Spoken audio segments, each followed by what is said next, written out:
ప్రియులారా, మన ప్రభు అయిన యేసుక్రీస్తు నామములో దేవుని వాక్యం వినడానికి కూడి వచ్చిన మీ అందరినీ దేవుని వాక్యం ద్వారా ఆశీర్వదించి దీవించినగాక.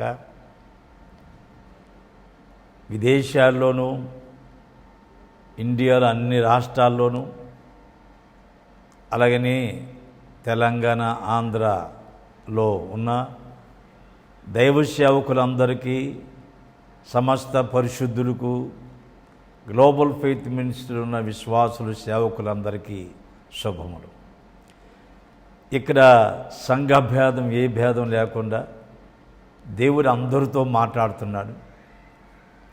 నేను చెప్పబోచున్న వాక్యం దైవజనులైన మీలో అనేకులు బోధించున్నారు, విశ్వాసులైన మీరు విని ఉన్నారు.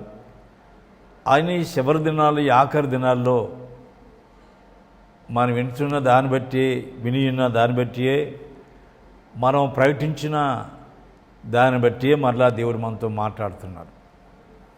గనుక దేవుని వాక్యం శ్రద్ధతో వినడానికి కూర్చుని మీ అందరిని బట్టి దేవుని స్తోత్రం. దైవ సేవకులారా, మీ అందరికీ ప్రైజ్ ది లార్డ్. విశ్వాసులు మీ అందరికీ praise the lord. God bless you. దేవుని కృపతో నిండిన నోవాహు. ఈరోజు దేవుని వాక్యం చదువుతానండి. ఆదికాండం 6వ అధ్యాయం 8వ వచనం. అయితే నోవాహు యెహోవా దృష్టి యందు కృప పొందినవాడాయెను. చిన్న ప్రార్థన. మహాపరిశుద్ధుడైన తండ్రి, దేవా, నోవాహు నీ కృపతో నిండి ఉన్నాడు. అందరిని బట్టి నేను స్తుతిస్తూ మహింపరుస్తున్నాను తండ్రి. ఈ భయంకరమైన ఈ కాలములో, ఈ గడ్డు కాలములో మనుషులు భయముతో, ఆందోళనతో ఉన్న ఈ కాలములో దేవా, మాతో మాట్లాడుతున్నావు. నీ వాక్యము ద్వారా మాతో మాట్లాడి మహిమ పొందమని వినుచున్న దైవ సేవకులను అందరినీ బలపరచండి. విశ్వాసం సేవకులను బలపరచండి. నీ చిత్తం నెరవేర్చే వారికి మమ్మల్ని సిద్ధపరిచి మహిమ పొందమని క్రీస్తు ప్రభు ద్వారా వేడుకుంటున్నాం తండ్రి. ఆమేన్. ప్రియులారా, ఒక చిన్న పాట, పాత పాట పెద్దదే కానీ 2 వచనాలు పాడతాను. నీ పాదం మృక్కెదమైన పాట అందరికీ బాగా తెలిసి ఉండొచ్చు. చాలా పాత పాట. అందరూ కలిసి పాడదాం. నీ పాదం మృక్కెదం, నిత్యము స్తుతించి నిన్ను పాడి కీర్తించెదము. యేసయ్యా, నీ ప్రేమ పొంగుచున్నది. యేసయ్యా, నీ ప్రేమ పొంగుచున్నది. పరిశుద్ధమైన పరవశమే పరమయేసుని కృపవరమే. వెదకి నన్ను కనుగొంటివి, పాడుటకు పాట నిచ్చితివి. నీ పాదం మృక్కెదం, నిత్యము స్తుతించి నిన్ను పాడి కీర్తించెదను. యేసయ్యా, నీ ప్రేమ పొంగుచున్నది. యేసయ్యా, నీ ప్రేమ పొంగుచున్నది. అందరు కలిసి పాడదాం. నూతన నూనె ప్రభావముతో, నూతన కవితము కృపతోను, నూతన నూనె ప్రభావముతో, నూతన కృపతో, కవితముతో నిండి నిత్యము నడిపితివి. నిండి నిత్యము నడిపితివి. నూతన శాలెము చేర్చెదవు. నీ పాదం మృక్కెదం, నిత్యము స్తుతించి నిన్ను పాడి కీర్తించెదము. యేసయ్యా, నీ ప్రేమ పొంగుచున్నది. యేసయ్యా నీ ప్రేమ పొంగుచున్నది. ప్రియులారా, ఈ ఆఖరి దినాల్లో, భయంకర దినాల్లో ఉన్నాం మనం. నోవాహు దేవుని కృపతో నిండినవాడు. నేను బైబిల్ ప్రకారంగా ధ్యానించి నేను ఆలోచన చేసినప్పటికీ రాబోచున్న ఈ శ్రమల కాలములో తప్ప భూలోకములు ఎంతవరకు అటువంటి విపత్తు సంభవించలేదనుకోండి. భయంకర విపత్తు సంభవించింది. అది వర్ణాతీతమైంది. ఆ భయంకర విపత్తు సంభవించక మునుపు దేవుడు అనేకులతో మాట్లాడాడు. ఆదికాండం 5వ అధ్యాయంలో అనేక మంది విశ్వాసులు ఉన్నారు. దేవునితో నడిచిన ఆనోకు ఉన్నాడు, నోవా ఉన్నాడు, ఆనోకు ఉన్నాడు, తర్వాత నోవా. ఈ మధ్యకాలంలో దేవుని ప్రజలు చెడిపోయి పాడైపోయారు. భూలోకమంతా దేవుని సన్నిధిని చెడిపోయి పాడైపోయింది. దేవుని యొక్క హృదయం తట్టుకోలేకపోయింది. వారి పాపం పండిపోయింది, విపరీతమైపోయింది. దేవుడు తట్టుకోలేకపోయాడు. అయ్యో, ఎందుకు ఈ మానవ జాతిని నిర్మించానన్నట్టుగా బాధపడిపోయాడు. అప్పుడు భయంకరమైన విపత్తు, భయంకరమైన ప్రశాంతమైన వర్షం, ఆ వర్షంతో లోకమంతా మురిగిపోవడానికి సిద్ధంగా ఉంది. అది ఆ సమయంలో లోకమంతా దేవునికి వ్యతిరేకంగా ఉన్న ఆ సమయంలో అయితే నోవా దేవుని దృష్టి యందు కృప పొందాడు. ఎంత గొప్ప విషయం! అలాగే నేను దైవ సేవకులారా, విశ్వాసులారా, నేను అనుకుంటున్నాను, ఈ భయంకరమైన విపత్తు సంభవిస్తున్న సమయంలో ఇంకా ఇవి మాత్రం కాదు, ఇంకా రాబోతున్న దినాల్లో ఇంకా మహాభయంకరమైన శ్రమలు రాబోతున్నాయి. భూలోకం ఇది పుట్టినప్పటి నుండి ఎంతవరకు జరగలేని శ్రమలు కూడా సంభవించబోతున్నాయి. అటువంటి భయంకర దినాల్లో ఉన్నాం. అయితే ఆ భయంకర దినాల్లో నోవాహు దేవుని దృష్టిలో నీతిమంతుడుగా ఉన్నాడు, దేవుని కృపను పొందాడు. మనము కూడా ఈ ఆఖరి దినాల్లో దేవుని దృష్టిలో దేవుని కృపతో నింపబడి ఉందాం, దేవుని కృప సత్యముతో నింపబడి ఉందాం. ఈ ఆఖరి దినాలు ప్రియులారా, రక్షించబడిన మనం, సేవకులుగా ఉన్న మనం, మన జీవితాలు కాపాడుకొని దేవుడు భూలోకాన్ని చూసినప్పుడు నీవు దేవుని కనిపించాలి. ఆదికాండం బైబిల్ గ్రంథంలో 7వ అధ్యాయం 1వ వచనంలో చూస్తే, ఈ తరము వారిలో నీవే నా ఎదుట నీతిమంతుడే అంటాడు. అనగా లోకమంతయు పాడైపోయి చెడిపోయి ఉండగా ఆ తరము వారిలో నోవాహు దేవుని దృష్టిలో నీతిమంతుడు. ఆదికాండం 6వ అధ్యాయం 9వ వచనం, ఆదికాండం 7వ అధ్యాయం 1వ వచనం, నీతిమంతుడిగా ఉన్నాడు. పిల్లారా, మనం క్రీస్తు రక్తము ద్వారా కడగబడి విమోచించబడి నీతిమంతుడిగా తీర్చబడ్డాం గనుక మన నీతిని, మన పరిశుద్ధ జీవితాన్ని, మన విశ్వాస జీవితం, దేవునితో మనకున్న సంబంధ సహవాస జీవితం కలిగి విశ్వాసాన్ని కాపాడుకోవాలి, పరిశుద్ధ జీవితం కాపాడుకోవాలి, నీతిమంతుడు జీవించాలి. అదిగో ఆ భయంకర కాలంలో నోవాహు దేవుని ఎదుట నీతిమంతుడిగా, నీవే నా ఎదుట నీతిమంతుడు అంటాడు. అబ్బా, ఎంత గొప్ప యోగ్యతనిచ్చాడు దేవుడు. ఒకటి నీతిమంతుడిగా. రెండవదిగా ఆదికాండం 6వ అధ్యాయం 9వ వచనంలో నోవాహు నిందారహితుడు, ఈజ్ ఎ బ్లేమ్లెస్, నిందారహితుడు, a righteous before the Lord, the same time ఈ బ్లేమ్లెస్ లైఫ్. ఆయన దేవుని దగ్గర నీతిమంతుడిగా ఉన్నాడు, అలాగే నిందారహితుడిగా ఉన్నాడు. మన జీవితంలో కూడా మొదటి దశల పత్రిక 5వ అధ్యాయం 23వ వచనంలో చూస్తే ప్రభు అయిన యేసుక్రీస్తు రాకడ సమయంలో మన శరీరము, జీవము, ఆత్మ ఈ 3 కూడా నిందారహితంగా ఉండాలి. అబ్రహాంతో దేవుడు ఆదికాండం 17వ అధ్యాయంలో మాట్లాడాడు. అబ్రహాము, నేను సర్వశక్తి గల దేవుణ్ణి, నా సన్నిధిలో నడుచుచు నిందారహితుడిగా ఉండమంటాడు. అవును, నోవాహు నిందారహితుడు. అబ్రహాముని హెచ్చరించాడు, మనల్ని కూడా హెచ్చరిస్తున్నాడు.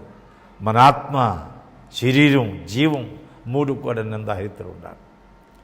అలాగనే మరొక 3వ పాయింట్ ఆదికాండం 6:9 వచనంలో ఎంత చక్కని మాట. నోవాహు దేవునితో నడిచిన వాడు. నో వాక్ విత్ గాడ్, దేవునితో నడుస్తున్నాడు. నేను అప్పుడప్పుడు అనేక మంది దైవ సేవకుల మీటింగ్లో, పాస్టర్స్ మీటింగ్లో, విశ్వాసాల మీటింగ్లో అంటాను, విశ్వాసపు నడక నీకు వచ్చిందా? ఎఫ్రాయిముకి నడక రాలేనప్పుడు ఎఫ్రాయిం చేపట్టుకుని నడక నేర్పించాడు. అవును, ఎవరికైతే విశ్వాసపు నడక రాదో వారు చేపట్టుకుని, దేవుని చేపట్టు, ప్రభువా నా చేపట్టుకొని నాకు విశ్వాస నడక నేర్పించమంటే తప్పని విశ్వాస నడక నేర్పిస్తాడు. అవును, నేను అప్పుడప్పుడు ప్రశ్నిస్తున్నాను, నీకు విశ్వాసపు నడక వచ్చిందా?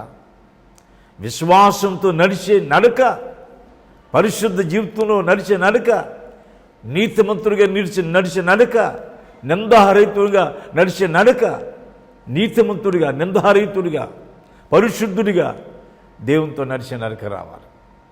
మొట్టమొదట నీతిమంతుడు, రెండవదిగా నిందారహితుడు, మూడవదిగా దేవునితో నడిచినవాడు. నోవాహు ఎటువంటి కాలంలో భయంకరమైన విపత్తు సంభవించబోచున్న కాలంలో నీతిమంతుడిగా, నిందారహితుడిగా దేవునితో నడిచిన వాడుగా ఉన్నాడు. ఈ 3 పాయింట్లు గమనించండి ప్రియులారా. నీతిమంతుడిగా జీవించు, నిందారహితుడిగా జీవించు, దేవునితో నడువు. ఆనోకు 300 సంవత్సరాలు దేవునితో నడిచాడు. ఆదికాండం 48వ అధ్యాయం 15వ వచనంలో యాకోబు అంటాడు, నా పితరులైన అబ్రహాము, ఇస్సాకులు ఎవరి ఎదుట నడిచితురో అంటాడు. అంటే దేవుని ఎదుట నడిచారు, దేవునితో నడిచారు. అబ్రహాముకి దేవునితో నడిచే నడక వచ్చింది. ఇస్సాకు, యాకోబు, ఆనోకు, నోవాహు. అపోస్తలుడైన పౌలు అంటాడు కొరింథీ 11వ అధ్యాయంలో, నేను క్రీస్తును పోలి నడుచుకున్నాను, అంటే ప్రభువుతో నడుస్తున్నాను. ఆయన పోలి నడుచుకున్న ప్రకారం మీరును నన్ను పోలి నడుచుకోండి. దేవునితో నడిచే నడక రావాలి. నా జీవితంలో అనేక సార్లు నేను ఒంటరిగా ప్రయాణం చేస్తుండే ఎక్కువ. అటువంటి సమయంలో నా తండ్రితో కూడా నడిచే ఫీలింగ్, ప్రభువుతో నడిచే ఫీలింగ్. నేను అప్పుడప్పుడు అంటాను, ప్రభువా ఇదిగో నీవు నేను కలిసి నడుస్తున్నావు ప్రభువా, ఈ వీధుల్లో నీవు నేను కలిసి ప్రయాణం చేస్తాం, ఈ ట్రైన్లో, ఈ ఫ్లైట్లో, ఈ కారులో, ఈ రోడ్డు మీద ఆయన నేను మాట్లాడుకుంటా. ఎంత ఇష్టమో నా తండ్రితో మాట్లాడు, దేవునితో మాట్లాడి ఎంత ఇష్టమో. నాకు నేనే నవ్వుకుంటానండి. ప్రభువా ఇదిగో ఈరోజు నీవు నేను కలిసి నడుతున్నాను, నాతో నువ్వు నడుస్తున్నావు ప్రభువా, నీతో నేను నడుస్తున్నాను, నీతో నేను నడుస్తున్నాను, నువ్వు నాతో నడుస్తున్నావు. ఎంత అనుభూతి అండి ప్రియులారా, ఎంత అనుభూతి. దేవునితో నడిచే నడక ఈ కరువు కాలంలో భయంకర పరిస్థితుల్లో నీకు దేవుడు కలుగు చేయను గాక. మరొక 3 విషయాలు. దేవుని యొక్క నిత్య నిబంధనలోనికి నోవాహు వచ్చినాడు. నోవాహు నేను నీతో నిత్య నిబంధన చేస్తున్నప్పుడు అతను లోబడిపోయాడు. ఎస్, నీ నిబంధనకి నేను కట్టుబడి ఉంటాను, నీ నిత్య నిబంధన నాతో చేయి ప్రభువా అన్నాడు. ఆదికాండం 6వ అధ్యాయం 18వ వచనం, నోవాహు నేను నీతో నిత్య నిబంధన చేస్తున్నాను అన్నాడు. నిబంధనలోకి వచ్చేసాడండి. ఆహా, నోవాహు ఎక్కడున్నావంటే, నేను ఎక్కడున్నా అనుకున్నావు? దేవుని నిబంధనలో ఉన్నా అనుకుంటున్నాను. ఆనాడు ఇశ్రాయేలులను గొర్రెపిల్ల రక్తంలో కడిగి వారిని నిబంధన జనుడికి చేశాడు. అబ్రహాముతో మాట్లాడినప్పుడు ఆదికాండం 17వ అధ్యాయంలో నేను నీతో నిత్య నిబంధన చేస్తానంటాడు, నీ సంతతికి నిత్య నిబంధన చేస్తా అంటాడు. ఎంత ఆశీర్వాదం అండి.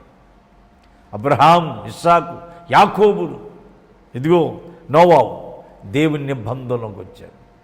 మనలు కూడా మత్తయి సువార్తలో ఇదివరకు చెప్పినట్టుగా 26వ అధ్యాయం 26, 27, 28 వచనంలో అనేకుల కొరకు చిందించబడుచున్న నిబంధన రక్తం, ఆయన రక్తంతో కడిగి ఆ రక్తంతోనే మనల్ని నిబంధన జనులకి చేశాడు. ఎంత శ్రేష్టమైన జీవితం మనకి ఇచ్చాడు చూడండి ప్రియులారా, నిబంధన జనులు. రాజబాబు గారు రాశాడు మంచి పాట, నిబంధన జనులు అని. బాబోయ్, ఆ దైవజనుడు, ఎందరో దైవజనులు ఉన్నారండి ప్రియులారా, పాటలు పాడి ప్రభువును ఆరాధించువారు ఎందరెందరో ఉన్నారు. మహామహాభక్తులు ఉన్నారు, పాటలు పాడి ప్రభువును స్తుతించి ఆరాధించేవారు. వారి పాటల్లోనే మేము నిబంధన జనులని తెలియజేస్తున్నారు. ప్రియులారా, దేవుని నిబంధనలోనికి వచ్చాడు. దీంట్లో రెండవ భాగంలో దేవుని చిత్తము నెరవేర్చుట. ఎట్ట నెరవేర్చాడు? ఆదికాండం 6వ అధ్యాయం 13వ వచనం నుండి 22 వరకు చూస్తే అక్కడ ఏమన్నా తెలుసా? బాబూ, నా కుమారుడు నోవాహు, ఇదిగో భయంకరమైన ప్రచండమైన వర్షం రాబోదు, లోకమంతా కూడా సర్వనాశనం కాబోదు, ధ్వంసం అయిపోతుంది.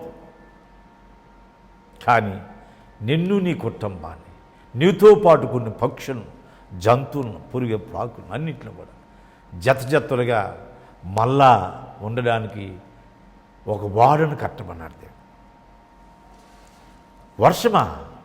వర్షం అంటే ఏంటి ప్రభు? ఆయన తెలీదు. వాడంటే ఎలా ఉంటుంది? సరే, దేవుడు మాట్లాడాడు, నోవాహు, ఇదిగో నా చిత్తం నెరవేర్చడానికి నేను పని అప్పగిస్తున్నాను, నువ్వు ఒక వాడను కట్టాలన్నాడు. చెప్పు ప్రభు అన్నాడు. చెప్పాడు. ఆ వాడ ఏ కర్రతో కట్టమన్నాడు, ఇది ఎలా చేయమన్నాడు, దానికి ఎలా కట్టమన్నాడంటే, ఆ వాడ కట్టమన్నప్పుడు 300 ఫీట్లు పొడవు ఉండాలి. అంటే 300 ఈ మోర్లు పొడవు, 50 మోర్లు ఎడల్పు, 30 మోర్లు ఎత్తు. పొడవేమో 300 మోర్లు, ఎడలిపేమో 50 మోర్లు, ఎత్తేమో 30. అంటే ఫీట్లో కన్వర్ట్ చేస్తే 450 ఫీట్లు పొడవు ఉండాలన్నాడు. తర్వాత ఎడల్పు చూస్తే 75 ఫీట్లు ఎడల్పు ఉండాలన్నాడు. తర్వాత ఎత్తు చూస్తే 45 అడుగులు హైట్ ఎత్తు అని చెప్పాడు. ఎన్ని అంతస్తులు అని చెప్పాడు? 3 అంతస్తులు అన్నాడు. ఆ లెక్కలు చాలా బాగుంటాయండి, విచిత్రం. ఏంటి అక్కడ ఏముందా? ఆయనకి ఒక మిషనరీ ఉందా, ఒక కంపెనీ ఉందా, లేకపోతే ఏముందా? ఆయనకి ఒక పెద్ద ఉద్యోగస్తుడా, ఆయనకు ఒక కంపెనీ ఉందా? ఒక సామాన్యమైన మనుషుడు. ఇది ఎలా కట్టాలి ప్రభు అని ఏం అడగలేదండి. దేవుడు చెప్పాడు, ఆయన లోబడిపోయాడు, అంతేనండి. ఆ వాడ తయారు చేశాడు. ఆ వాడ పొడవు 400 ఫీట్లు పొడవుంది, 75 అడుగులు ఎడల్పు, 45 అడుగులు ఎత్తు, 3 అంతస్తులు. ఒక్కొక్క అంతస్తు ఎంత అనుకుంటున్నారు మీరు? అంతే, ఒక్కొక్క అంతస్తులు లెక్కేస్తే 15 ఫీట్లు హైట్ ఉంటుంది. అలా 3 అంతస్తులు కట్టమన్నాడు. అంతేనండి, దేవుడు ప్లాన్ ఇచ్చాడు, కట్టేశాడు. అనగా దేవుని చిత్తు నెరవేర్చడానికి అది ఎంత కష్టమైనా, ఎన్ని రోజులు పట్టిందో, ఎన్ని నెలలు పట్టిందో మనకు తెలియదు. కట్టేశాడు వాడు. ఆ దీంట్లో రెండో పాయింట్లు అన్నాడు. ఏమన్నాడు దేవుడు? ఏమన్నాడంటే చక్కని మాట ఏమనంటే,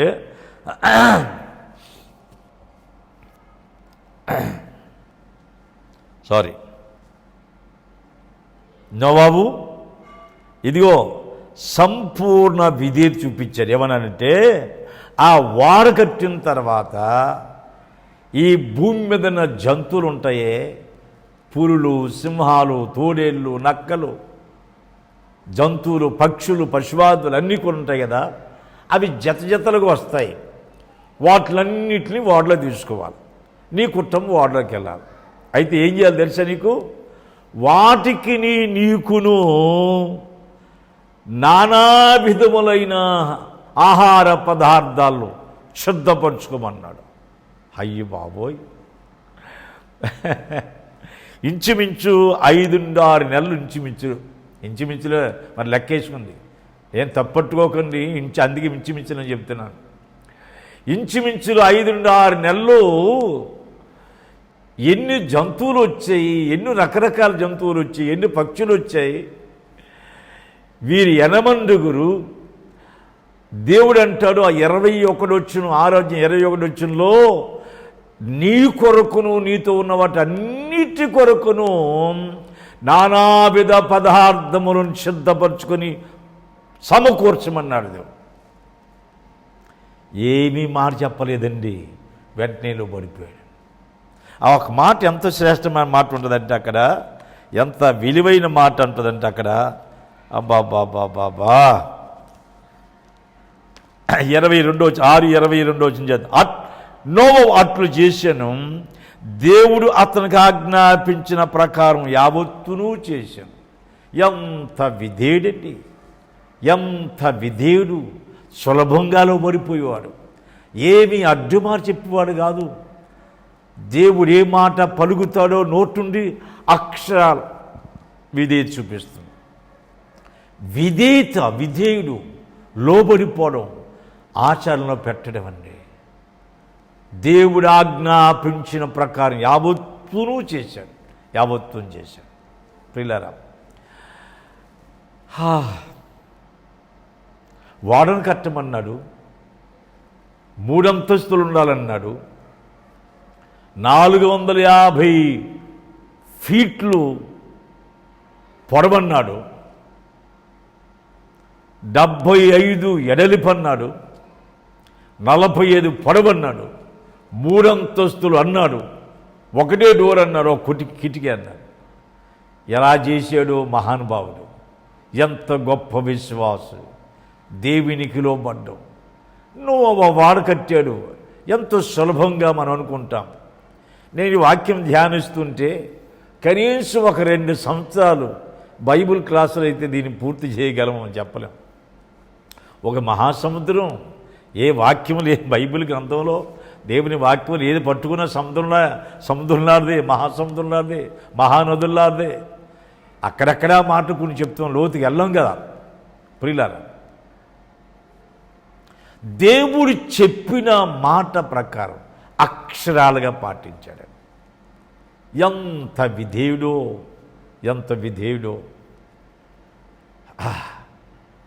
ఆ 21 వచ్చినంటాడు, నీ కొరకు అంటే నీ ఇంటి వారి కొరకు, నీతో ఉన్న జంతువుల కొరకు, పశువుల కొరకు, పశువాదుల కొరకు, పక్షులకు, అన్నిటి కొరకు నానావిధ శ్రేష్ఠ పదార్థములు.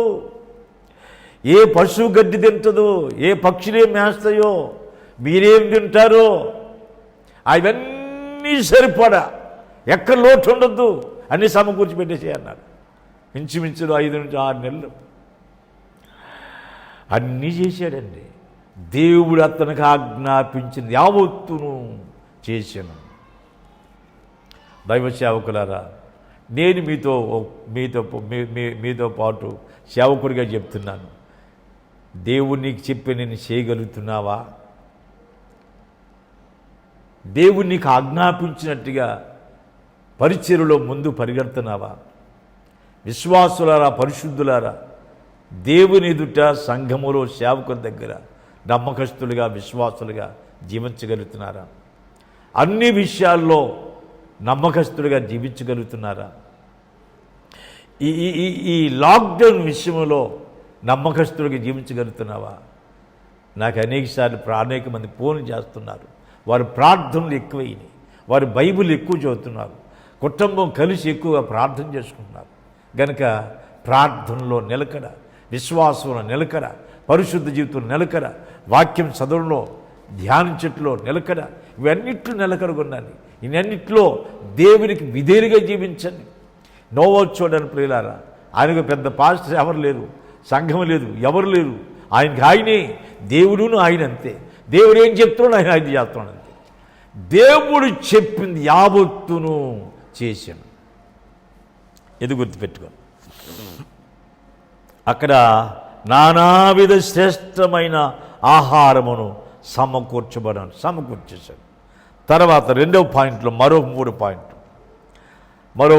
ఆదికాండం 7వ అధ్యాయం 9-14 వచ్చిన చూస్తే అన్నిటినీ వాడు సిద్ధమైంది, వాడు సిద్ధపరిచేశాడు. ఆహార పదార్థాలు సిద్ధపరిచేశాడు. వాడ దిగు భాగములో ఏముండాలి, మొదటి అంతస్తులు ఏముండాలి, 2 అంతస్తులు ఏముండాలి, 3 అంతస్తులు ఎవరుండాలి, అవన్నీ కూడా దేనికదే దేవుడు చెప్పినట్టుగానే నోవా సిద్ధపరిచాడు. అవన్నీ వచ్చేసేయండి దగ్గరికి, అవన్నీ రప్పించేసాడు దేవుడు. ఏట్లయితే బతికించాలో అన్నిటిని, జంతువులు కానీ వాటిలన్నిటిని చేరదీసి వాటిలో రప్పించాడు. ఆ వాటిలో రప్పించాడు. ఎంత ఆశీర్వాదకరం! ఏ జంతువులు వచ్చే జంతువులన్నీ తీసుకున్నాడు. కమాన్ రండి రండి లోపలికి వెళ్ళండి, ఇది రండి లోపలికి వెళ్ళండి, ఏనుగులా రండి, గుర్ర ఏమి శ్రేష్టమైన జీవితం, ఏమి అదృష్టమైన ప్రియులారా. ఆ జంతువులన్నీ రాబోడి ఈ వాటి జతపక్షులుగా దేవుడు తీసుకొచ్చినప్పుడు అన్నిటినీ ఒక దేవుడు లోపల చేర్చుకున్నాడు. తర్వాత ప్రియులారా, ఈ 3వ దాంట్లో రెండోదిగా తన ఇంటి వారందరూ వాడులో ప్రవేశించి, ఆదికాండం 7:13 అందరూ ప్రవేశించారండి. 3 కుమారులు, భార్య, అందరూ 3 కోడళ్ళు, బాబా మొత్తం 8 అందరిలో ప్రవేశించారు, లోపలికి వెళ్ళిపోయారు. నేను అనుకుంటున్నాను నోవా కొడుకులు ఒకరు కూడా తిరుగుబాటు చేసినాడు, కోడళ్ళు కూడా విధేయులు. నోవావు దేవునికి ఎంత విధేయుడో భార్య అంతే విధేయురాలు, భార్య అంత విధేయురాలో కుమారులు కూడా అదే విధేయులు, కుమారులు ఎంత విధేయుల్లో కోడలు కూడా అదే విధేయులండి. అబ్బా ఒక్కరు కూడా ఏంటి మామయ్య వాడలోకి వెళ్ళడం ఏంటి, ఇదేంటి ఇంత భూభాగం ఉండగా అని ఒక్కరు అనలేదండి. ఏమి నాన్నగారేంటి లోపలికి వెళ్ళిపోవడం ఏంటి, ఇది వాడేంటి అని ఒక్కరు అనలేదండి.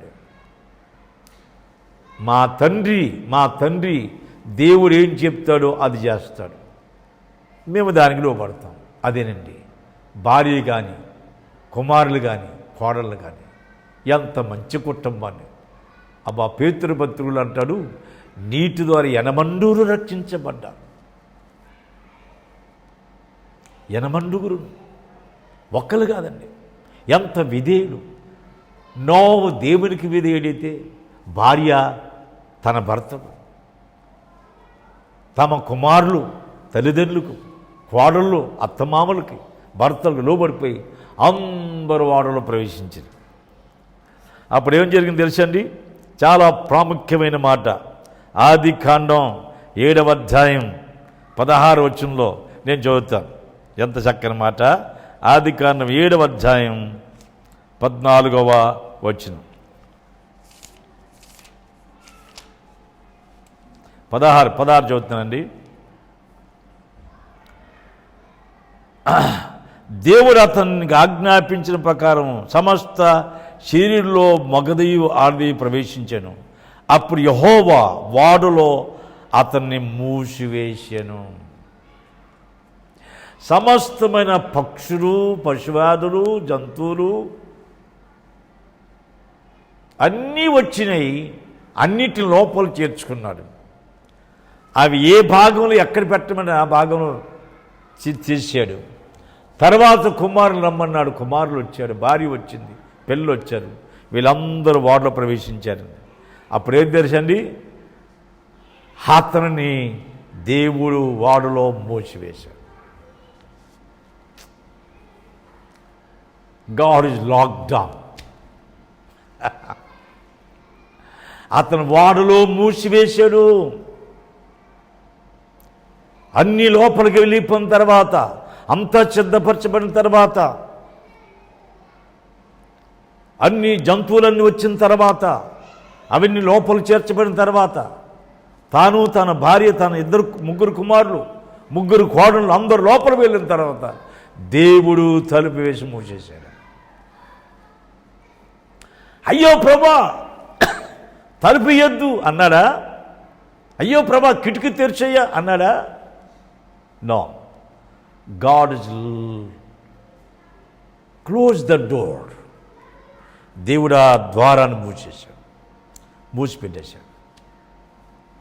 ఇక నోవా చూడండి, దేవుళ్ళలోనే ఉన్నట్టుగా, ఆయనలోనే ఉన్నట్టుగా ఆ ఫీలింగ్, ఇక చాలు మేము ప్రభువులోకి వచ్చేసాం, క్రీస్తు యేసునందున్న వారికి అన్నట్టుగా, క్రీస్తు యేసునందున్న వారికి ఏ శిక్ష విధియు లేనన్నట్టుగా, క్రీస్తు యేసుంది మీరు సంపూర్ణ అన్నట్టుగా, అనేక విషయాలు ఉన్నట్టుగా, కొలసి 3:4 మీ జీవం క్రీస్తుతో కూడా దేవుని యందు దాచబడింది అన్నట్టుగా వీరు ప్రభువులో దాచబడిపోయారు. వాడలోకి వెళ్ళిపోయి వాడలో మోతేసేసారు దేవుడు. మేము వాడలో ఉన్నట్టు ఫీలింగ్ కాదు, మేము దేవుళ్ళలోనే ఉన్నట్టుగా, అబ్బా అబ్బా అబ్బా, ఆ రీతిగా ఫీలింగ్. ఎంత చక్కని గమనించాను ప్రియులారా. మోత వేశాడు, లాక్డౌన్ అయిపోయింది. ఇకేం జరిగింది తెలుసండి, దీంట్లో 4వ భాగంలో దేవుడు మోత వేసిన తర్వాత ఆదికాండం 7:18 వాడ నీళ్ళ మీద నడిచెను, ప్రచండమైన వర్షం వచ్చింది, భూమి కిందన్న తుమ్ములన్నీ కూడా అగాధ జలము నింపబడ్డాయి, ఆకాశ మేఘమును వర్షం ఇప్పేసింది, ప్రచండమైన వర్షం, భూమికి పర్వతాలకి 15 ఫీట్ హైట్లో నీరు పారుతుంది, పర్వతాలు మునిగిపోయినాయి, అన్నీ ఎక్కడెక్కడ మునిగిపోయినాయి. ప్రియులారా, వాడ తేలాడబడింది, వాడు తేలిపోయింది. ఆ వాడిప్పుడు నీళ్ళ మీద నడుస్తుందండి. ఈ బాబోయ్, వాడ నీళ్ళ మీద నడుస్తుంటే ఎంత హాయిగా ఉంటుందో, జోలపాటలు పాడినట్టుగా. మీకు తెలుసో తెలియదు కానీ ఆ సముద్రం మీద లేక వాడ ఆ నీళ్ళ మీద సముద్రంలో నడిచినప్పుడు ఆ నీళ్ళ మీద వాడ ఇలా ఊగుద్దండి చక్కగా, ఆ అలలకి ఇలా మెల్లగా ఊగుద్ది. అలాగనే ఇక సముద్రం కాదు, ప్రపంచమే నీటి భాగంగా మునిగిపోయింది, ప్రపంచమంతా కూడా నీటితో మునిగిపోయింది ప్రియులారా. ఆ మునిగిపోయిన నీళ్ళలో ఆ నీరంతా కూడా ఆ పర్వతాలు మునిగిపోయి ఉండగా ఆ పర్వతాల పైకి ఈ వాడ తెరిపోయి వాడ నడుస్తూ ఉంది. ఆ వాడ అయిపోతున్నారు ప్రియులారా. అవును, ఒక విశ్వాసి, ఒక దేవుని సేవకుడు క్రీస్తులో తన జీవితం కట్టుకున్నప్పుడు, క్రీస్తులో తన జీవితం ఆయనకు అప్పగించుకున్నప్పుడు, క్రీస్తు యేసులోనికి వెళ్ళినప్పుడు ప్రియులారా, తన జీవితం ఆకాశ వీధుల్లో పక్షిరాజు ఎగిరినట్టుగా ఆనందానికి అవధులు ఉండవు ప్రియులారా. ఆ రక్షణ ఆనందం, పరిశుద్ధాత్మ ఆనందం అవధులుండవు, దానికి ఎంతో ఆనందిస్తుంటారు ప్రియులారా. ఈ నోహ కుటుంబం చూడండి, ఆ నీళ్ళ మీద ఆ నది, ఆ నీళ్ళ మీద ఆ వాడ నడుస్తుంది ప్రియులారా. నడిచిన తర్వాత రాత్రి పగలంతా కూడా ఆ నీళ్ళ మీద నడుస్తుంటే ఆ లోపల ఎంత ఆనందమో. ఆ కుటుంబంతా కలిసి పాటలు, ఆరాధన, స్తుతి, ఆరాధన, ప్రభునందు సంతోషం, డ్యాన్సులు, ప్రభునందు ఆనందించడం, సంతోషించడం. బాబోయ్, వారి ఆనందం ఇంతంత కదా, పరలోక ఆనందంతో నింపబడ్డారు ప్రియులారా. ఈ లాక్డౌన్ టైంలో నీవు నీ కుటుంబం పరలోక ఆనందం నింపడండి, పరలోక సంతోషంతో, రక్షణ ఆనందంతో, పరిశుద్ధాత్మ ఆనందంతో రిజాయిస్ ఇన్ ద లార్డ్, ప్రభువునందు ఆనందించండి, ప్రభువునందు ముందుకు పరిగెత్తండి ప్రియులారా. అయితే ఏం జరిగింది తెలుసండి మీకు? మాట వినండి.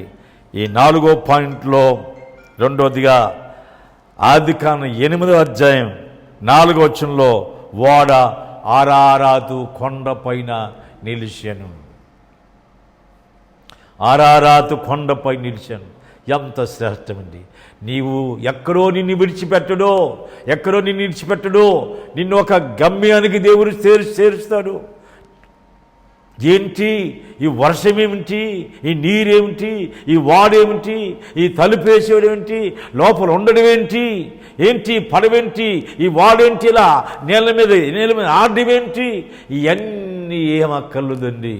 ఇవన్నిటిలో కూడా ప్రభువునందు ఆనందించాల, క్రీస్తునందు సంతోషించాల. నిన్ను గమ్యానికి తీర్చాడు నీ దేవుడు. వాడు ఆరారాతు కొండ మీద నిలిచాను. దేవుడు ఒకరోజు నిన్ను నీ గమ్యాన్ని చేర్చాడు. దైవ సేవకుడా, ఒకరోజు నీ సేవను ముగించి పరలోకానికి తీసుకెళ్ళినంతవరకు నిన్ను నడిపిస్తాడు, నిన్ను నీ కుటుంబం నడిపిస్తాడు. విశ్వాసులారా, పరిశుద్ధులారా, పరలోకం వెళ్ళినంత వరకు ఈ ఓడలో నిన్ను భద్రపరిచి, నిన్ను స్థిరపరిచి, నిన్ను గమ్యాన్ని చేరుస్తాడు. భయపడకండి. చివరగా ఆదికాండం 9వ అధ్యాయం 18-19 ఏమి తెలుసండి? వీరి సంతానం భూమి మీద వ్యాపించెను. అబ్బా, ఇది ప్రారంభం, మరొక ప్రారంభం. వారి సంతానం భూమి మీద వ్యాపించాను. ఎంత శ్రేష్టమైందండి! దేవుని యొక్క ఉద్దేశాలు, దేవుని యొక్క సంకల్పాలు, దేవుని యొక్క ఉద్దేశాలు నీ జీవితంలో ఎంత చక్కగా చేరుస్తాడో, ఎంత చక్కగా దాని గమ్యాన్ని చేరుస్తాడో. నీవు ఆయనలో ఉన్నవారికి మాత్రమే పరిశుద్ధ జీవితంలో క్రీస్తులో ఉండి వారి జీవితాలు కొనసాగించుకుని వారి జీవితం మాత్రమే వారికి అర్థమవుద్ది. అవును, తప్పనిసరిగా ఈ నేల మీద నిన్ను ఆడిస్తాడు, తప్పనిసరిగా కరువు కాలంలో నిన్ను పోషిస్తాడు, తప్పనిసరి నీకు విశ్రాంతి కలిగి చేస్తాడు, తప్పనిసరి నిన్ను గమ్యాన్ని చేరుస్తాడు. అంత మాత్రం కాదు, నీ సంతానం భూలోకముని వ్యాపించేవారుగా, భూలోకాన్ని స్వతంత్రించుకున్నవారుగా, భూమి మీద దీవించబడ్డవారుగా నిన్ను నీ సంతానం దేవుడు చేయబోతున్నాడు. ఏం జరిగింది తెలుసండి? ఆ భయంకరమైన ఆ విపత్తు సంభవించింది. అది అయిపోయిన తర్వాత వారు భూమి మీదకి వచ్చారు. వారి సంతానం దేవుడు వ్యాపింపజేశాడు.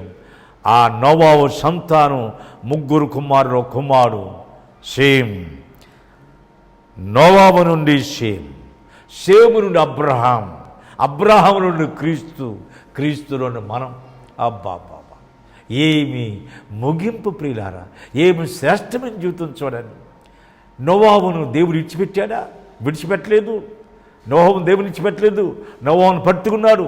నోవాహుతో దేవుని సంకల్పాలు నెరవేర్చుకున్నాడు, దేవుని ఉద్దేశాలు నెరవేర్చుకున్నాడు, దేవుని చిత్తం అంతా నెరవేర్చుకొని మరొక ప్రారంభించి అక్కున్న లోకమును దాన్ని ముగింపజేసి నోవాహుతో మరొక ప్రారంభించి అతని సంతానం కుమారుడైన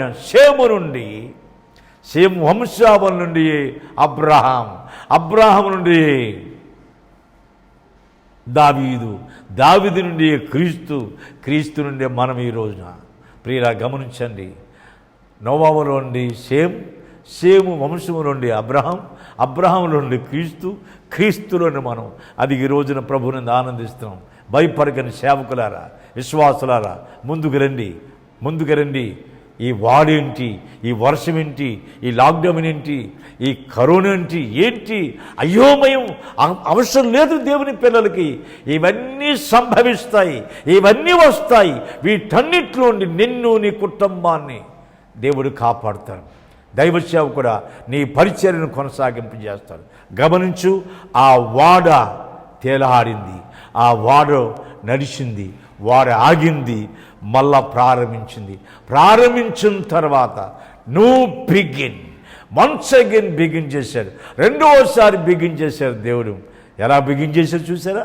షేము నుండి అబ్రహాం నుండి క్రీస్తు. అలాగే దైవ సేవకుడా, నీ సేవ ఆగిపోదు. ఆగిపోదు. ఈ కరోనా ఆగిపోయిన తర్వాత ఒకరోజు రాబోతుంది, ఆగిపోతుంది. ఈ లాక్డౌన్ ఆగిపోతుంది. ఆగిపోయిన తర్వాత నీ సేవ, నీ పరిచర్య ఇంకా విస్తరింపజేస్తాడు దేవుడు. వీరు భూమి మీద వ్యాపించినట్టుగా నీ పరిచర్య ఇంకా వ్యాపింపజేస్తాడు. నీ సంఘాన్ని ఇంకా అభివృద్ధిపరుస్తాడు. నీ కుటుంబం దేవుడు దీవిస్తాడు. విశ్వాసులారా, పరిశుద్ధులారా, మీ కుటుంబాన్ని దేవుడు దీవిస్తాడు. మిమ్మల్ని స్థిరపరుస్తాడు, మిమ్మల్ని వ్యాపింపజేస్తాడు. దేవుని సన్నిధులను ఆనందం అనుభవించండి, సంతోషం అనుభవించండి, ప్రార్థన పరులు కండి, విశ్వాస వీరులు కండి. ఇంకా దేవుడిని ఆశీర్వదించబోతున్నాడు.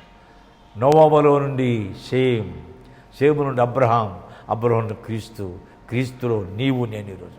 భయపడక ముందు సాగండి. దేవుని చిత్తమైతే మళ్ళీ ఆదివారం 7 గంటలు కలుసుకుందాం. ఆదివారం ఉదయమే నా కుమారుడు జాషువా పాస్టర్ గారు కేపీహెచ్పి కాల్ నుండి మీతో మాట్లాడతారు. ఆదివారం 10:30కి ఆయన వాక్యం పాట పాడతారు, ఆరాధన చేస్తారు, మంచి వాక్యం అందిస్తారు. నా కుమారుడు జాషువా పాస్టర్ గారు, మీరందరూ వాక్యం వినాలి ఉదయకాల సమయంలో. మళ్ళా సాయంత్రం నేను మిమ్మల్ని కలుసుకుంటాం 7 గంటలకి. దయచేసి నాకు వారు ప్రార్థన చేయండి, మీకు వారు ప్రార్థన చేస్తాను. God bless you. దేవుడు మిమ్మల్ని, మీ కుటుంబాన్ని దీవించనుగాక. ప్రార్థన. మహాపరిశుద్ధుడా, నీకెంతో వందనాలు. ఈ సమయంలో నోవా ద్వారా మాతో మాట్లాడావు తండ్రి. నీ చిత్తాన్ని ఆయన ద్వారా నెరవేర్చుకున్నావు, నీ ఉద్దేశాన్ని నెరవేర్చుకున్నావు. మరొక ప్రారంభం ఆయనతో ప్రారంభించావు. నోవా నుండి షేము నుండి అబ్రహాము నుండి క్రీస్తు మమ్మల్ని రక్షించి విమోచించాం. ఈ భయంకర కాలంలో దైవ సేవకులు, విశ్వాసం సేవకులు అందరినీ కూడా నీ చేతులకు అప్పగిస్తున్నాం. నన్ను, నా కుటుంబాన్ని, గ్లోబల్ ఫెయిత్ సేవకుని విశ్వాసం, అలాగే అన్ని పరిచర్యలు సేవ చేస్తున్నారు, అన్ని సంస్థల్లో పరిచర్య చేస్తున్నారు. ప్రపంచ సేవకులందరూ ఇండియాలోను, ఆంధ్రప్రదేశ్లో, ఈ తెలంగాణలో, అన్ని రాష్ట్రాల్లో పరిచర్య జరుగుతున్న సేవకులందరూ కొరకై విశ్వాసుల కొరకు ప్రార్థిస్తున్నాం. ఘనత, మహిమ, ప్రభావం పొందమని ఆశీర్వదించి దీవించమని మీకు వందనాలు చెల్లిస్తూ క్రీస్తు ప్రభు ద్వారా వేడుకుంటున్నాం తండ్రి. ఆమేన్. ప్రభు అయిన యేసు క్రీస్తు కృపయు, తండ్రి అయిన దేవుని ప్రేమయు, పరిశుద్ధాత్మీయ అన్యోన్య సహవాసం మీ అందరికీ ఇప్పుడు ఎల్లప్పుడూ సదాకారం తోడే నడిపించును గాక. ఆమేన్. ఆమేన్. God bless you. Praise the Lord. Amen.